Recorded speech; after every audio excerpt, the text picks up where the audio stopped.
সবাইকে, আসসালামু আলাইকুম। সবাই কেমন আছেন? আশা করছি ভালো আছেন। আমরাও ভালো আছি আলহামদুলিল্লাহ। ঝাল চিতই পিঠা বানাবো, দেখতেই পাচ্ছেন। ঝাল চিতই পিঠা বানানোর জন্য আমি ফ্রিজ থেকে চাউলের গুঁড়া বের করে নিয়ে তারপরে কড়াইয়ে একটু গরম করে নিলাম ঠান্ডা ভাবটা চলে যাওয়ার জন্য। তারপরে এখানে এই যে কাঁচামরিচ, পেঁয়াজ আর ধনিয়া পাতা একদম লবণ দিয়ে সুন্দর করে হাত দিয়ে চটকিয়ে নিচ্ছি। এখানে একটু হলুদ দিলে ভালো হয়, হলুদ দিলে কালারটা বেশ সুন্দর আসে, কিন্তু রায়তার বাবা একটু হলুদ দিলে কম পছন্দ করে, মানে তার কাছে নাকি গন্ধ লাগে। তারপরে এখানে যে চাউলের গুঁড়াগুলো আর কি ভাজলাম, মানে ঠান্ডা ভাবটা ছাড়িয়ে নিলাম, সেই চাউলের গুঁড়াগুলো এখানে দিয়ে দিলাম। তারপরে খুব সুন্দর করে সবকিছু মেখে এখানে হালকা কুসুম গরম পানি দিয়ে একটা সুন্দর করে একদম গুলিয়ে নেব চিতই পিঠার গোলা, যেটাকে আমরা বলি গ্রামের ভাষায়। আর খুব সুন্দর একটা ফ্লেভার বের হচ্ছিল, কারণ ওই যে ধনিয়া পাতা দিয়েছি, তো ধনিয়া পাতা দিয়ে আমি এর আগে কখনো বানিয়ে খাই নাই।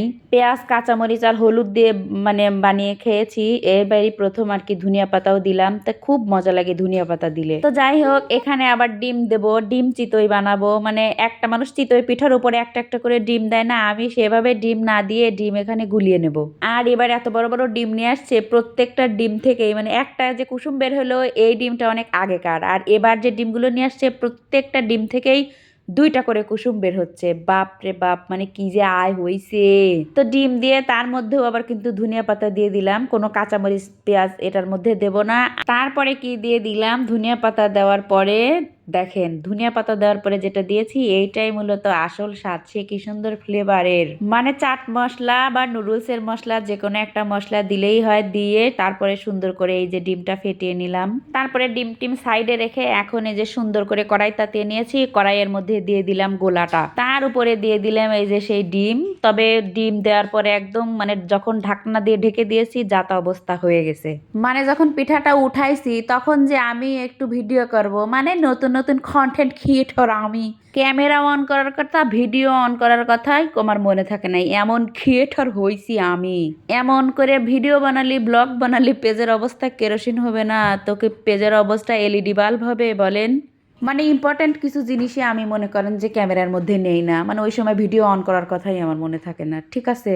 তো যাই হোক, হয়তো বা আমার আরো সময় লাগবে, এই সেক্টরে অনেক অনেক বোঝারও কিছু আছে, মেলানো মানে জানারও কিছু আছে। তো ডিম চিতই দেওয়ার পরে বেশ কয়েকটা ডিম চিতই নামানোর পরে এখন এই যে আমি শুধু শুধু চিতই দিয়েছি, বেশ কিন্তু মজা হয়েছিল আর ফুলেও ছিল চিতইগুলো। তারপরে আমি ভাবলাম আমি কি ব্লগার হইলাম, আমি তো সবাইকে বুঝাতেই পারবো না যে আমার ডিম মানে চিতইয়ের উপর ডিম দেওয়ার পরে কি অবস্থা হয়েছে।